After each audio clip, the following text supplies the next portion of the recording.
Hey guys, welcome back to my YouTube channel. Thank you so much for joining me. Today I'll be going through my 2020 reads. I'll take you guys through how these have helped me to conquer the year, but more importantly how they've helped me to align closer to my purpose and eventually living my dream. So if you haven't subscribed, don't forget to click on the subscribe button right below, and yeah, stay tuned as I feed you guys some knowledge. As you guys would know, and as I've been previously describing in all my videos, that this year for me has specifically been a year of discovering my purpose, discovering what I like, and how to then align my life towards those things that I think would mean something to me. And so as a result, I started going on YouTube, finding out what people were reading and Googling for any books that I think would help me at the time. And so yeah, I ended up with these books. It's not really all of them because some were ebooks, but I'll just like to take you guys through these because I think there's so much to learn from them.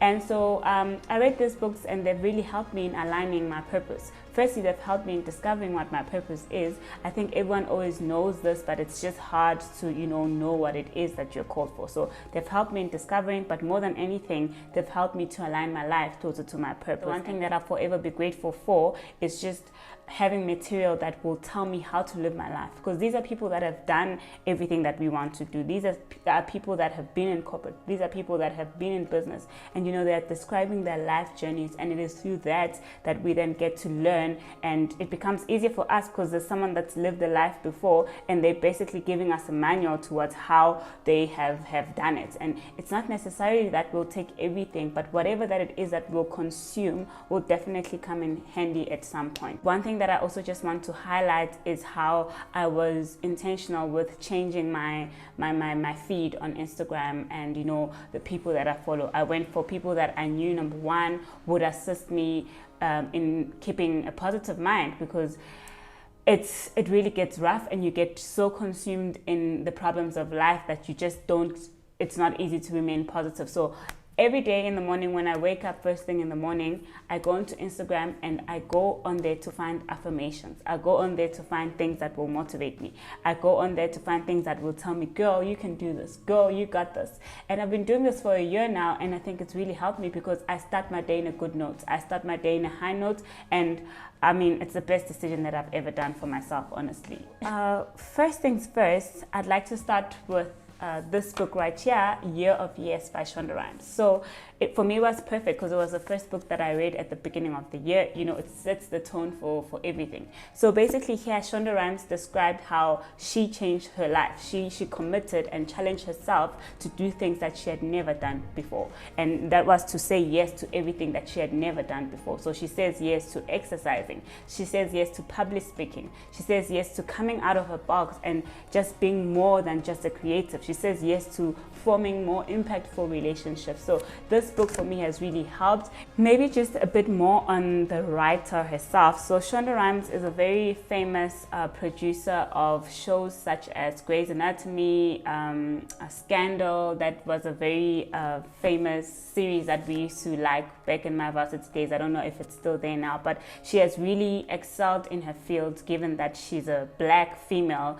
and she's just really done outstanding work for herself. And so for some reason she had never spoken about her life. She had never really believed in herself much to be impactful to other people. So that's one thing that she also highlights here, that she stopped feeling sorry for herself. She stopped feeling sorry for her achievements, but instead what she did, she went out there and told people who she was and told more about black girl magic, and encourage other girls like myself to really be good at what you do and don't be apologetic for who you are. So if there's really one thing that I like, one quote that I always go back to in this book is how she describes the word badassery. And I'm so sorry if it sounds like vulgar to you, but you need to listen to the explanation to understand why I love this terminology of the word. So she says, badassery is a noun, and it's the practice of knowing one's own accomplishments and gifts.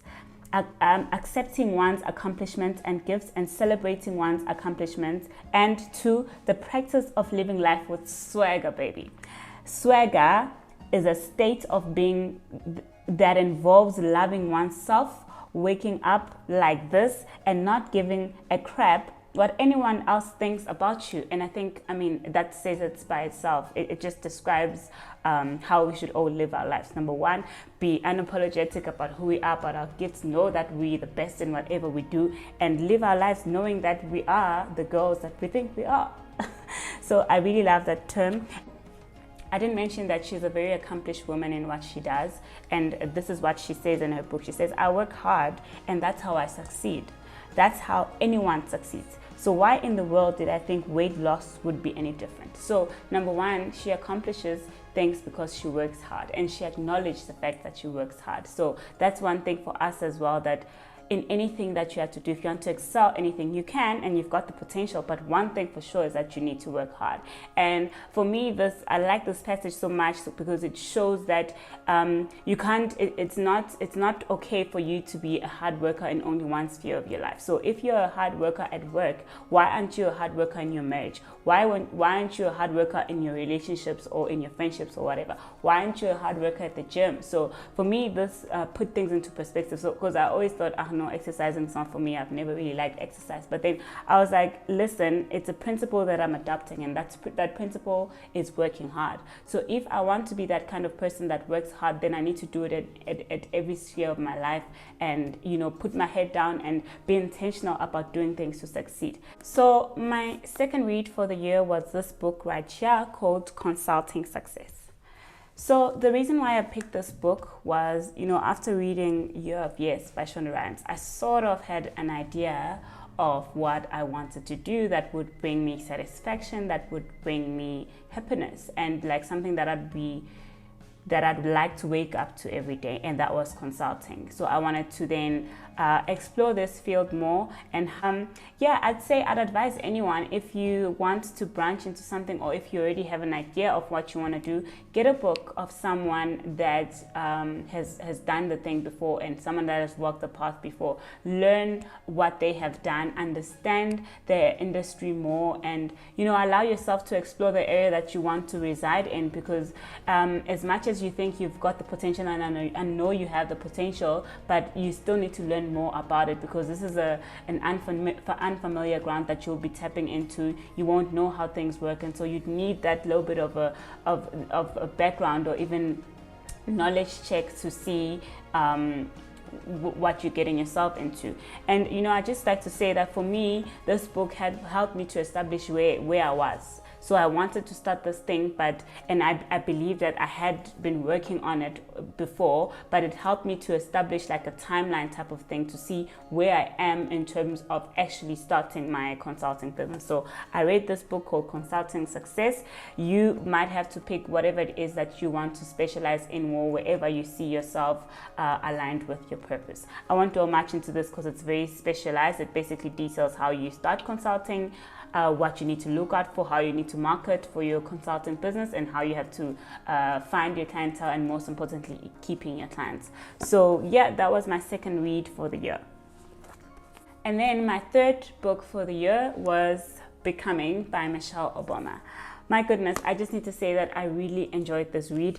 It looks like it's a lot, right? But trust me, it's worth it. And I think every Black girl who wants to be great in life needs to read this. Basically, she talks about what we expect. She describes her life from, growing up in the south side of Chicago to finally finding yourself in the White House, and basically how she got through that. And most importantly for me, what she highlighted was living her life and still excelling in what she does, even against all odds of being Black and female living within an American environment. So this has really helped me a lot in terms of establishing myself. It has affirmed me. This whole book has placed affirmations in my heart that Black girl, you can do it. Black girl, you got this. If she could rise from the south side of Chicago to the White House in Washington, it means that there's really something for me too out there. I felt that I could resonate so much with Michelle from reading this book. I mean, she describes how she did her best to get her qualification as a lawyer and did get that dream corporate job, but she also describes how she had to come into terms with who she was, to leave her corporate job and do something that she really loves. And that's something that she really loved. To her, she always knew that it had to do with impacting the lives of other people. She knew that whatever it is her calling is, she had to do something to change the lives of others. And for me, that was attractive, because I felt like I feel the same as well. I just always feel like I'm obligated to do something that will impact the life of the young one from the rural, the young one from anywhere in South Africa who really wants to make a change out of their lives. I do want to take you guys through a few quotes in the book that I really, really like. So the first one is how she describes her experience with helping. So again, aligning to her purpose, and that's in page 180. She says, for the first time in my life, I really felt like I was doing something immediately meaningful, directly impacting the lives of others, while also staying connected to both my city and my culture. So this is when she describes how she could only get that satisfaction after she followed her heart and did what she really wanted to do and what she's always wanted to do, which is helping people. The last quote that I just want to leave you guys with is describing more a story of a young black girl, and this is what she says in page 319. So she says, I knew that they'd have to push against the stereotypes that would get put on them, all the ways they'd be defined before they'd had a chance to define themselves. They'd need to fight the invisibility that comes with being poor, being female, and of color. They'd have to work to find their voices and not be diminished, to keep themselves from getting beaten down. They would have to work just to learn. And that's just the reality of this. Like everywhere in the world, I think as a black person, you always have to put in some work. Things don't come easy for you. You always need to put in some work for you to just be recognized. So it just affirms that, it's not only you that feels that way, but even a whole Michelle Obama felt that wherever she was, even as the president or the first lady of the United States, she still felt like she had to do some more work to prove that she's black, but she can still do it. So that for me was the highlight of this book, Becoming by Michelle Obama. Please get it, guys, if you can. I know it feels like a lot, but it's almost like you're reading a story of someone that's really made it big in life, and there's just so much to learn, and it can get overwhelming, but there's so much to look forward to in the book. So I'd highly recommend this read for you in the year 2021 if you haven't read it yet. Okay, guys, so the next book that has really helped me for the year is The Alchemist. So basically this book tells a story of a young boy that has always had a dream to travel the world and find his treasure. So it takes us through him leaving his home and traveling all the way until he eventually finds his treasure. But one thing that I really like about the book is the fact that it describes all the hardships that he went through in pursuit of his dream, and how he's just never given up. He just continued to look for his treasure, and it was a desire that helped him to eventually get to the final destination. It was the willingness and it was the hard work that eventually helped him to get to his final destination. So it also shows the beauty of just following your dreams. It shows the beauty of you doing things because you know you are meant to do them. So the one thing that has really touched my heart is how he describes the fact that we know our dreams from a very young age. Our dreams are put in our hearts from a very young age, and it is up to what we do as we grow up that will determine whether or not we live our dreams. So this is what he says about where your mindset is as a child who's just got a dream and wants to live this dream. He says, at that point in their lives, everything is clear and everything is possible. They're not afraid to dream and to yearn for everything that they'd like to see happen to them in their lives. But as time passes, a mysterious force works against them and begins to convince them that it will all be impossible to realize their destiny. It also says that to realize one's destiny is a person's only real obligation.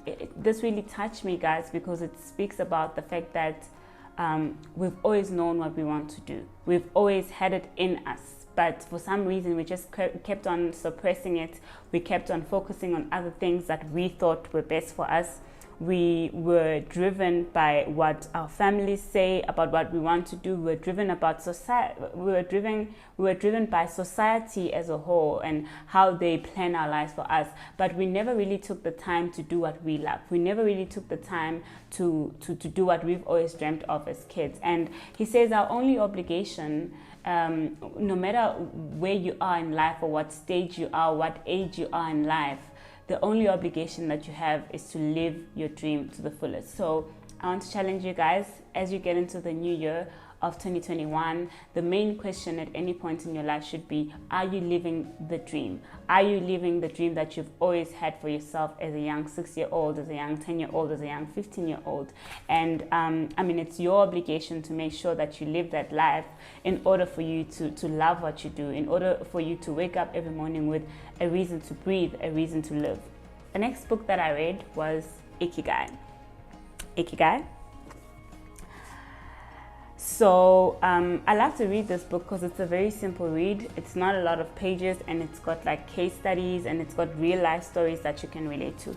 Basically, what this book is about, it details the secrets to a long life, a long and happy life. And you know, they case studied a certain tribe in Japan, and you know, this was a tribe of people that lived for like 100 years plus. So the authors of the book actually spent some time in Japan just to understand how or what the people there say the secret to long life is. And they've discovered a few things, such as, number one, again, living your life according to your purpose, and eating well, exercising, and most importantly, forming a tribe of people that you always look up to, a tribe of people that will always support you when you go through stuff, and just forming part of a community.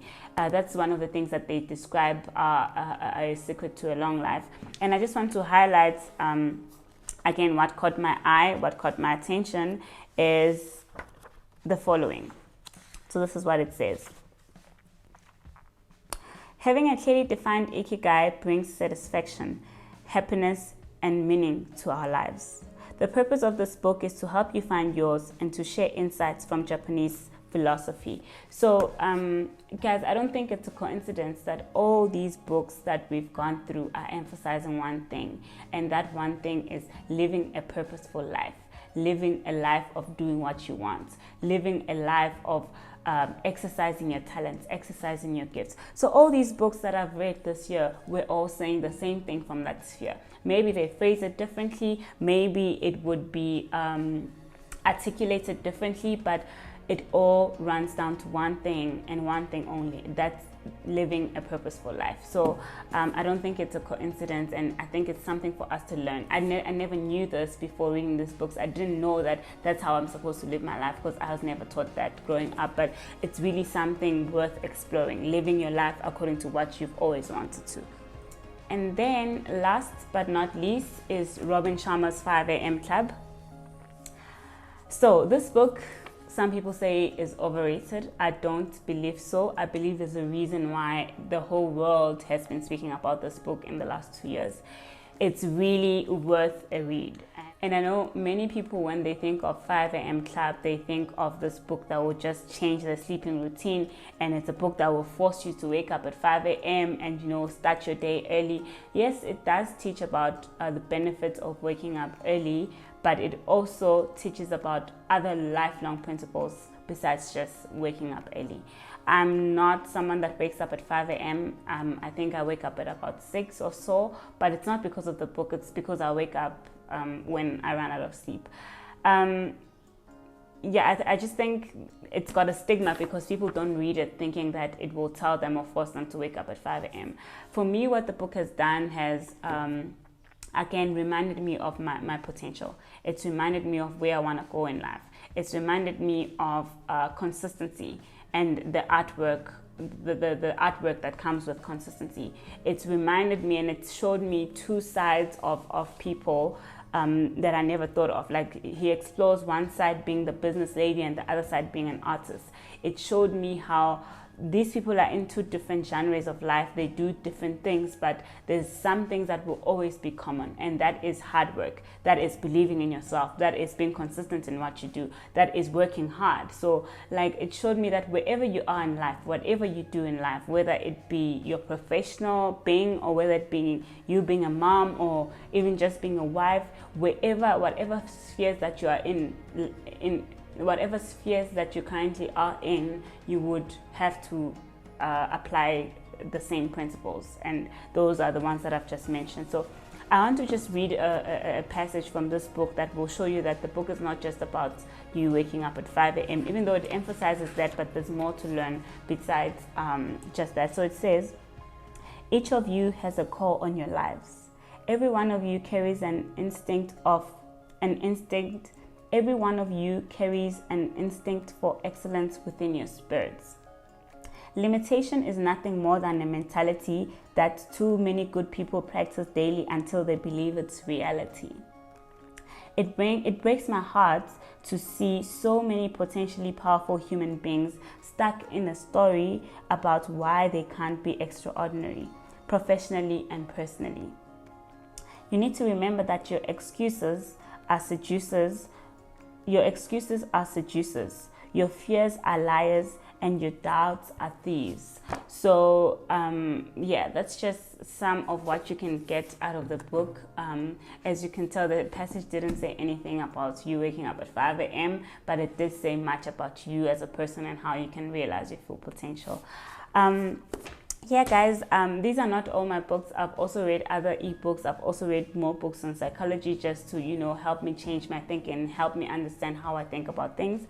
But these are the ones that I'd say any individual must read if they're in pursuit of finding their purpose, or even just you want to restructure your life. If you haven't read any of these books, I'd highly recommend that you read them, especially going towards a new year. If you have some time in December, you can grab one and just prepare your mind for the new year, that is 2021. And I'm here to remind you guys that it's still possible. You can still live your dream. You can still become the best version of yourself. It's just that you need to be able to invest and be willing to invest in yourself as much as you want to see the outcome from yourself. Yeah, guys, I think I've said a mouthful today. Thank you so much to each and every one of you for joining me today. If you haven't subscribed, don't forget to do so by clicking on the subscribe button below. Drop that comment to let me know how you're doing. Drop that comment to let me know what you've learned. Drop that comment if you've got any questions regarding what we've shared today. And yeah, from me, it's nothing but love.